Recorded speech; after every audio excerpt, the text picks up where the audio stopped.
ఇది కులాన్పాక దగ్గర నుంచి జనగాంకి వచ్చే రోడ్ అండి. ఇటు కూడా మళ్ళీ ఒక వెంచర్ ఉంటుంది. ఇటు మనకు ల్యాండ్ వచ్చేసి జస్ట్ ఇక్కడ నుంచి స్టార్ట్ అవుతుంది.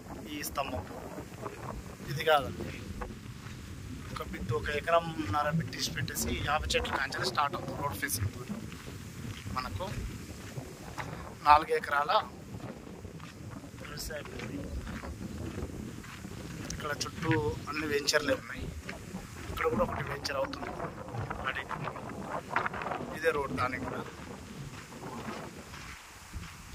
సాఫ్ చేసి ఉంది కదా, ఇదే పెట్టండి రోడ్ ఫేసింగ్తో.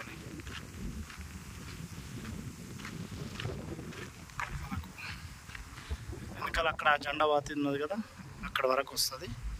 4 ఎకరాలు క్లియర్ టైటిల్ రైతు దగ్గరనే ఉంది. 42 lakhs చెప్తున్నారు. స్లైట్లీ నెగోషియబుల్ ఉంది, 40 వరకు రావచ్చు. క్లియర్ టైటిల్ రైతు దగ్గరనే ఉంది. 33 feet road, village to village road. ఇటు సైడ్ చూస్తే అది కూడా వెంచర్ ఒకటి, చుట్టూ వెంచర్ల మధ్యలో ఉంటుంది. అక్కడ ఇటాచీలు అవి నడుస్తుంది కదా బోర్డు దగ్గర, అది కూడా వెంచరే. ఈ జాలి వరకు ఉంటుంది వెంచర్. ఇది మనకు సైట్ వచ్చేసి ఈ చెట్లకి ఇట్లా అంతా వీకేసారు ఆల్రెడీ. ఇదే సైట్ అండి. 4 ఎకరాలు. ఇంట్రెస్ట్ ఉన్న వాళ్ళు కాల్ చేయండి. వెంచర్ పక్కనే అన్ని వెంచర్లే ఉన్నాయి కంటిన్యూస్గా. సో